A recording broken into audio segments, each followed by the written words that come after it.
Multi cropping म्हणजेच मिश्र शेती. याच्यात ड्रॅगन लावलेलं आहे. ड्रॅगन सोबतच आता हे वरती वाढत जाणार आहे की असणारे सागाचं पण आहे.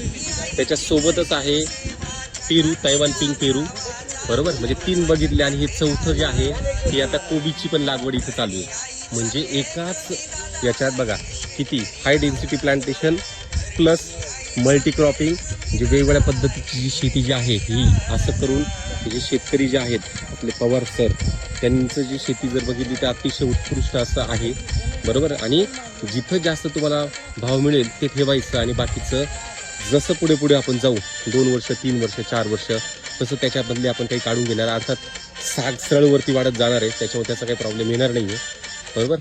पेरू, त्याच्यानंतर ड्रॅगन, त्याच्यानंतर साग आणि खाली असणारं हे कोबी. आणि याच्याच अगोदर त्यांनी घेतली होती फ्लावर.